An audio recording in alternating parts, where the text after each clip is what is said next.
What in the heck is a human supposed to eat in this crazy world that we're living in today? Well, that's a question that we are always talking about here at Alter Health. And, it came clear to me that we really haven't clearly stated how to thrive nutritionally as human beings in this world. So that's what it's all about on this week's episode of Alter Your Health Live, your source, as always, of information and inspiration to promote the holistic transformation of your health and the health of our planet. I'm your host, Dr. Benjamin Alter. I'm your co-host, Dr. Susanna Alter. And I'm really excited to dive into this week's episode because it's a huge topic, of course. We know how many books are sold, how many podcasts are recorded, how many programs and supplements and recipes are subscribed to. And we wanted to throw our hat in the ring, throw our voices into the conversation as we address the huge topic of optimal nutrition for human beings. And, that is something that both Susanna and I do, of course, personally, professionally, in our clinical practice at Alter Health. We focus on this in our group coaching program at Alter Health. We have written our own book and written our own recipes that are available at Alter Health.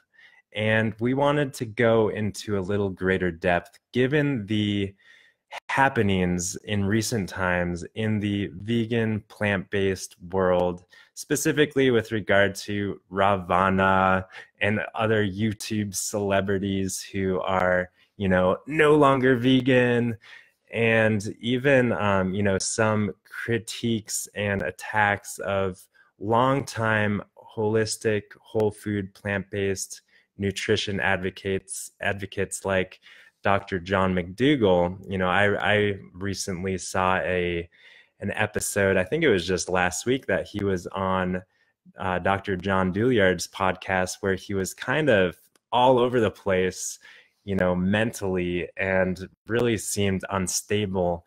And a lot of people were criticizing him, and thinking that his mental health and his articulation in that podcast episode had something to do with his nutritional status. So we wanted to kind of, have this conversation given the current times in the realm of plant-based nutrition and veganism.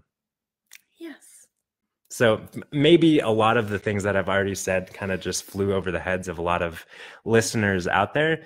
If you're not on YouTube, surfing the YouTube and podcast channels and such. But the fact of the matter is there are a lot of people out there who are kind of extreme in how they live and what they preach with regard to nutrition. For example, Rawvana, who was kind of advocating a mostly raw vegan diet. I don't know as much of her approach as you do, Susanna. She was all raw vegan for a while, and then brought in some cooked foods a few years into her vegan journey. And and I think mostly low fat, but always vegan up until recent times. Mm-hmm. Yeah. So a lot of these, extremists are attacked and criticized for how they eat and what they advocate for. John McDougall, Dr. McDougall, on the other hand, he is not raw, actually most entirely cooked, but he is starch-based, low-fat, whole food, plant-based vegan. That's a lot of words to describe how you eat, but essentially, he's written the books and he's got the inpatient programs where he's working to reverse people's disease, and he's doing so very very reliably, given the platform and the technologies that he's approaching patients with in his program, and he's been doing so for decades. And then there are centers like True North Health Center, which focuses on water fasting, and then after an extended water fast, people are put on individualized whole food, plant-based, no added oil, salt, no added oil, salt, or sugar. And these kind of programs are intense. Like I recognize them as intense, especially when you contrast them to a standard American diet of any sort, or even, a healthy paleo or keto kind of diet that's whole food but higher in fat and protein. That sort of change to a whole food plant-based that's naturally low in fat is going to be an extreme kind of step for a lot of people. There's also, to add to the different kind of vegan plant-based diets out there that have a element of extremeness to them. There's Raw Till 4, which was brought about by a woman named Freely, the Banana Girl, and she advocates for eating over just a high amount of calories, mostly from fruits and carbs, very low fat, similar to McDougall, but more raw fruits and vegetables.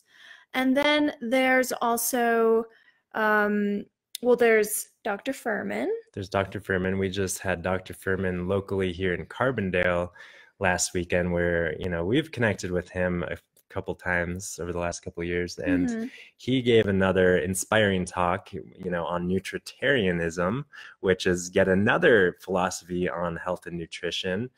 Basically comes down to health equals nutrients over calories. Therefore, we should be fueling ourselves on nutrient dense foods rather than calorically dense foods. And the real distinction between Dr. Furman and anyone else is that it is mainly plant, it's definitely mainly vegan, but he does shy away from the starchier foods, the higher glycemic load fruits and vegetables, and really just, really clean, not low carb by any means. He definitely advocates for a generally relatively higher carb diet and lower fat diet, but low starch diet. Which kind of contradicts the work of Dr. McDougall. So the point being, is that there are a lot of different approaches that fit under the umbrella of vegan, of course, and then under the umbrella, the vegan umbrella, there's the whole food umbrella, and these are all, whole food approaches to nutrition, which we certainly put ourselves under. But I think this conversation is really intended to break out of the boxes and dogma that any one program or person advocates for, to really express how easy and simple it can be to fuel yourself optimally with a whole food plant-based diet that doesn't count calories, count macronutrients, count micronutrients, count anything. But I think that I say it a lot in different scenarios, that we overcomplicate and make things way more complex than they need to be. And human nutrition is just one way in which we do that. And it's so easy to simplify it. So we wanted to do that for you. And we already recorded a number of podcast episodes previously, months ago, about simplifying healthy eating, about the truth about carbs, the truth about fats, the truth about proteins, kind of diving into a little bit of nitty-gritty. But I wanted to kind of zoom back out and re-establish a relationship with this conversation, given the happenings like we were talking about, with a lot of people, questioning and second guessing a vegan, whole food, plant-based diet because people like Ravana got SIBO, and what else happened with her? Well, I think the point I want to make is that, a lot of people look up to these nutrition experts as their gurus. And I remember, Ben, you were mentioning a comment you saw somewhere on social media, somewhere in some kind of nutrition group online, saying, well, which guys are you following? Who do you follow? Who do you follow? And when we approach nutrition in this way, this kind of dogmatic way, we do create separation between ourselves and others. And the truth is that there's really no wrong or right way. I think for those transitioning to plant-based diet, sometimes it can be helpful to have a guide to follow. But that when we take it as the only way to do it and the best way to do it and the best way for everyone to do it, that's when things get a little bit heated and dramatic, and it really doesn't need to be that way. And Ben and I always like to promote you getting in touch with your wisdom in terms of figuring out what is the best way for you to eat. And we're here to provide some information for you to consider. But the ultimate decision comes down to you and your wisdom and what resonates most deeply with you. Because I know for me, when I transitioned to a plant-based diet, I certainly, for a while, I was listening to a lot of Raw Till 4, and then I was reading a lot about the starch solution, and then I read about nutritarianism, and I was kind of trying out different things. We haven't even considered medical medium and how he fits into all of this, because he's got his own rules that people really religiously subscribe to. Right. And so me personally, I was trying on a lot of different kind of programs for a while and have rested in this place where it's like I can't even call it anything. It's just the Susanna way of eating. And you have the Ben way of eating. And we encourage you to have your unique way of eating too that makes you feel best and most energetic and most vital. That being said, I want to take advantage of this opportunity to, is it snowing outside? Is that snow? Yeah. Oh, weird. Snow. Okay. I want to take advantage of this opportunity to dispel one kind of myth that I hear in the conversation pretty much anywhere I turn my ear. And that's this myth of bioindividuality. While we are all very much unique in our genetic expression, you know, the color of our eyes and hair and the size of our nose and every other genetic expression that manifests in our physical body, what is very common and uniting amongst human beings is, you know, our internal organs and our biochemistry. And if you were to cut open all human beings, you would see that we all have pretty much the same mouth and teeth structure. We have pretty much the same esophagus and tube that goes down to the stomach. We have pretty much the same enzymes in the stomach and hydrochloric acid production. We have pretty much the same intestinal makeup and pancreatic enzymes and liver, gallbladder system and colon and rectum. And we pretty much are the same. That's because we're all human beings. We're all the same species. As such, there is, generally speaking, a classification of foods that optimally fuel human beings. And really what it comes down to is real food. Real food is the optimal fuel source for human beings. And when I say real food, I mean fruits, vegetables, legumes, whole grains, and nuts and seeds. And the animal foods are supplemental. They are not required for humans to thrive. They have never been required for humans to thrive. Yes, human populations have eaten some degree of animal foods almost all throughout history. It hasn't been a central or necessary component of any human diet. And that's just historical fact.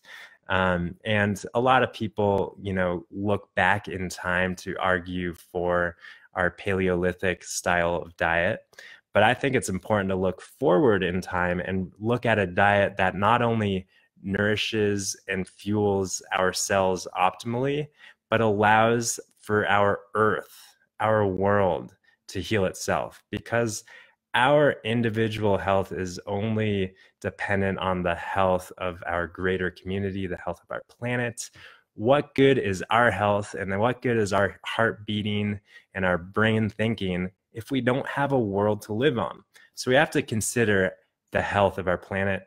And when all is considered, it's really clear that we need to eat real food. Once again, fruits, vegetables, whole grains, legumes, nuts, and seeds. We need to eat these foods closest to their natural form. That means that, unprocessed whole grains, unprocessed nuts and seeds, no oils or refined products in that sort of way. And ideally, eating our fruits and vegetables as close to the soil as possible, which is very difficult given our environment in our world today. Most people are nowhere near any sort of farm or garden, even though we all have access to grow a garden on our windowsill, even if it's just herbs or microgreens or sprouts or anything like that.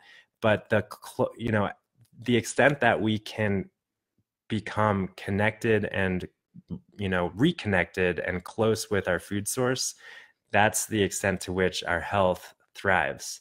And it's really just real food. Mm-hmm. It's true. Yeah.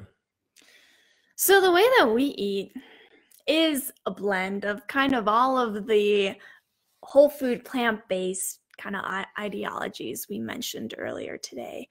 We pretty much stay raw until 4. Well, no, not really. Unless we don't. Unless we don't. Sometimes we start a day with a bowl of oatmeal. It's so true. Sometimes, we bring in nuts and seeds. Dr. Furman is a very big advocate of having nuts and seeds, whereas Esselstyn and McDougall like to keep it out.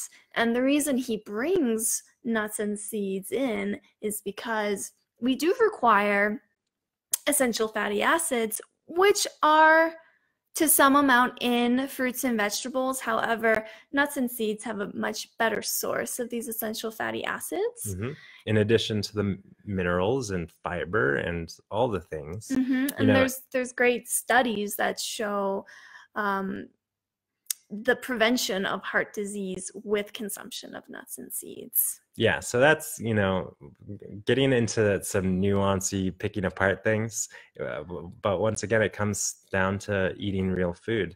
And, if we're eating real food, once again, fruits, vegetables, whole grains, legumes, nuts, and seeds, then it's pretty impossible to develop any sort of nutrient deficiency unless there are some underlying disease, underlying imbalances that need to be addressed and need to be healed, mainly with regard to the gut and the gut health and the absorption and assimilation of nutrients.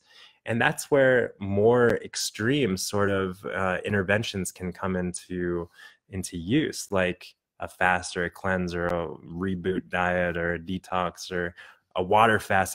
But these things that are, with our technology and our YouTube and our Instagram and our social media, we're broadcasting all these ideas and ways of eating and living and doing things broadly across the world. But we have to remember that these kind of more extreme interventions have a specific use that is individualized based on someone's dis-ease and imbalance that's going on in their unique body.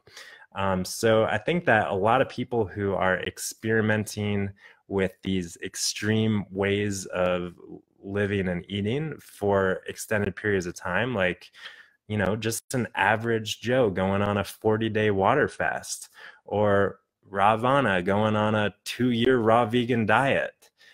These kind of things are never really sustainable, and they're never really intended to be, implemented in any sort of regular way. So that's where I think that, a vegan diet, a whole food, plant-based vegan diet can have its shortcomings when people are, coming from it from this extreme perspective. And once again, there's nothing wrong with taking an extreme approach for some finite period of time to address some pathology or imbalance in the body, but that should be done under the care of a professional who knows how to approach that and knows how to come out of that more extreme dietary intervention. So I think that a lot of these, food is medicine and food is powerful medicine. And I think that oftentimes this medicine is abused, both, of course, in terms of consuming fast food, processed food, junk food that's killing us. That's not real food. That's one way of abuse. But I think on the other end, food can certainly be abused in its healing and detoxification properties if people are not, relating to that in a mindful and informed sort of way. So my message is certainly, especially for people who are dealing with health issues, DIY, do it yourself healing is great. We're advocates for self-healing, but when the approach involves more extreme interventions nutritionally, like a fast or a cleanse or a detox, that may have more power and ability to throw off, physiological processes inside of you, it's important to consult with someone who knows what's going on inside of you. And, we're advocates for tuning into the wisdom, but sometimes the wisdom informs us to reach out and receive support from the outside world. I know it happens a lot for me. So that's just, another message that I think is important to, balance this self-healing, self-responsibility, self-empowerment piece with the receiving of support and love and caring from the outside world, whether it's, a friend or a family member or a loved one, or a professional, a naturopathic doctor or a functional medicine practitioner, someone who you resonate with professionally.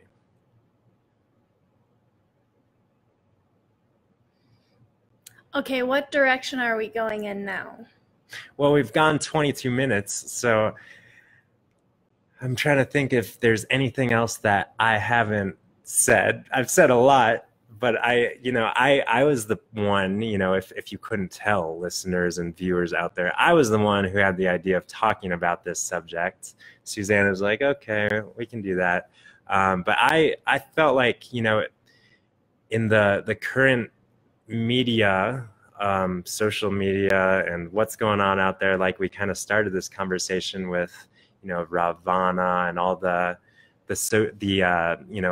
nutrition gurus and, quote unquote experts out there in YouTube and social media world, a lot of them are falling apart, not falling apart, but falling off the whole food, plant-based, vegan train. And there's questions as to, wow, is this really the best way to fuel ourselves? Is this really the best way to approach global health, the health of the planet? And I think it's just really unfortunate because I feel like, I see the main trajectory of things in general. And I felt like, wow, this whole food, plant-based, vegan movement is really strong. There's a lot of, enthusiasm and trust in where things are going. And I feel like I look out now and I see people really questioning things. So my intention is really to dissolve and hopefully put to rest any sort of questioning, both inside of myself, not that I'm consciously questioning as to whether or not my way of eating, our way of eating is best for us, but really for anyone out there who does have levels of doubt or trust issues concerning what they're putting into their body. But are people questioning, or are you just thinking that people are questioning because these videos have come out? Well, I assume people are questioning. Well, certainly I've scrolled, in the comments of some of these videos and see that like there is a lot of discussion. But I don't know. That's why I think it's so important that, when you put all your eggs in one basket, when you look up to one person as like, oh, this is the person that is showing me the way that I need to go, that's when, we kind of can set ourselves up for being let down in a big way. And, you know, I saw a lot of people become really let down when they heard Ravana had eaten some meat. And the truth is, it's like, she's a human. Let I her know. off the hook. I felt so bad for her and every other one. Right. And, you know, I just think it boils down to what is true for you. And I think you'll know when you watch these videos if just, I don't know what I'm trying to say. I mean, in my heart, I believe that you all know what's in the highest good for you comes through your wisdom when we have a clear mind. However, I know that people can get really lost in thought and the confusion of all the information out there. Yeah, and one thing that I have to remember, and I'm probably not alone in my remembrance of this, but one thing that I am constantly reminding myself of is that, you know, maybe there is an ideal diet for most of humanity, but our individual journey in accessing that and relating to that and connecting with that is so unique. And, you know, if someone is eating meat a couple times a week, or fish or eggs a couple times a week, or, you know, whatever it is, like, that is totally fine. I have no judgment or criticism of what someone is doing. I do trust that most people are moving towards less and less animal product consumption. And I see that is the trend when we look at, you know, the dairy industry, like, you know, down $1 billion this year compared to last. And I'm sure the egg and meat industry are in similar fields. And I think that's great. And that, I think that just goes to show that more people are tuning in and, you know, resonating with more and more information like this that's being put out there. And it really does come down to that resonance of information. And we like to encourage people to, like you were saying, Susanna, do our best not to intellectualize and think about things so much as feeling into things. And does this feel like something that's in my highest good at this time? You know, given where I'm at with my health, physically, emotionally, mentally, spiritually, and, you know, where I'm at in this life. So yeah, and just to mention, we did recently learn about a new study that came out through the Seventh-day Adventist health studies. The studies they are doing with that community are really interesting because they compare the health measures of vegans, vegetarians, and people that eat mostly a vegan diet but have some meat here and there. And what they found was that actually those people that were mostly vegan but ate meat either twice a month or once a month still had basically higher rates of disease. And I found that fascinating because, you know, we think about, oh, meat once a month, that shouldn't have any impact on health, really. But this study shows that it does. And so, you know, in our hearts, we do feel as though a whole food plant-based diet is the best way 100%. For humans to thrive. Yeah. And we just commend any human who is moving in that direction, even if they're not 100% ready to just give it all up. And I mean, in one of our previous conversations, our podcast episode about why we became vegan, we also believe in our hearts that, like, we can't tell you, we can't force you to go vegan. You need to go vegan. You need to go vegan. In any sort of sustainable way. You know, maybe we can force you or tell you for a week or a month or a year, but when it comes down to the sustainable fulfillment of that process, that's an inside job. Right. Like, you need to make the decision yourself to make a change like this in your life. I see so many times when people are told what to do, they want to do the opposite. And that's why, you know, we if it ever seems like we're coming across as you need to do this, please know that that's not our intention at all. And if it does seem that way, you are welcome, and we invite you to call us out on that, because I know that I specifically, more so than Susanna over here, need to be put in line a little bit and be reminded of where I stand in my humanity. And yeah, so we're passionate, as you can probably feel, as you can probably tell. We know what feels really great inside of us, and we see, the results of people who, like we've got a wonderful comment let's here read this comment about someone who went on a whole food plant-based diet and was able to avoid having gallbladder surgery. And she, at age 62, was able to lose 92 pounds. Which, that's just one powerful example out of thousands, if not millions, that we could probably turn to. And yes, these are anecdotes, but then we can also turn to the epidemiologic data that really supports a whole food, real food diet to reverse, prevent disease, and also extend lifespan and health span, most importantly.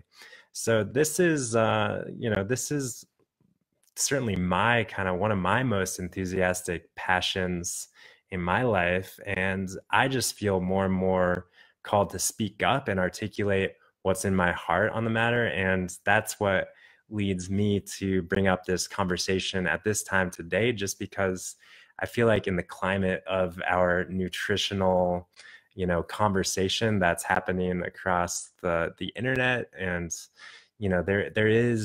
there's always back and forth. There's always debate. There's always questioning. There's always studies this way or that way, most of which are funded by, conflicts of interests. But in any case, there's always back and forth. But I feel like there's there's more so in the last just month or so. So we wanted to add to the conversation, and hopefully people have gotten some level of peace and trust on the inside, because that's really what matters. We don't care what we don't care what you do. We care what happens inside of you, and we know what happens inside of you will in the end lead to inspired, authentic action. And we hope that something resonates, something clicks, and you're able to, if nothing else, just live your life with more peace and trust on the inside, because we know how important that is to our overall health and well-being as well. Any last words, Dr. Suze? I've been doing the blabbering on today's Alter Your Health Live, but that's usually the case. I'm good. I think we ended on a very nice note. And for anyone who wants more information about us, if this is your first time listening to us, go ahead and subscribe or comment or like, or all those things. We like that. We do. And you can also connect with us at www.alter.health. We offer a weekly group coaching program where we dive into more of the details around whole food plant-based nutrition, how to relate to it in a healthy, sustainable way, and also how to navigate the realm of mind and mental health and thoughts and mindset when it comes to nutrition, when it comes to the healing journey, because we know that we are not a mind, we are not a body, we are a mind-body machine that, there's a lot of pieces at play, and food is just one of them. Mm-hmm. Yeah, and one of my favorite parts of working with people is pointing them back to their innate wisdom inside to find a good balance, a good place in their eating. So if maybe they're feeling like they're not mindful enough with what they're putting into their body, I like to support people in sorry, we just got a call. I like to support people in bringing that mindfulness, or even if they're needing more information or just inspiration, we can fill that role. And also if people are feeling a little like they're on the other end of the spectrum, a little too extreme, a little too rigid, no joy around eating, we also like to remind them that that eating is a very fun, joyful process, and it should be, and that it's actually really important that we free up any kind of stress around eating in order to get the most nutrients out of the food. So, yeah. So true. And such a great, important topic to dive off into maybe next week. Yeah. I don't know.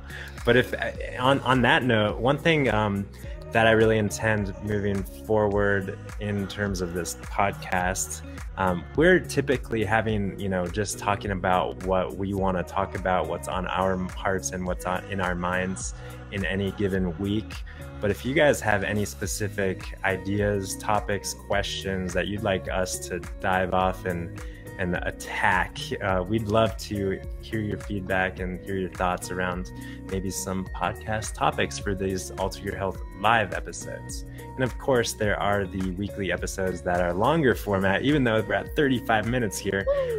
But the interviews where I'm sitting down and talking with someone other than Susanna typically, if you guys have any guest ideas or thoughts for that as well, I welcome them.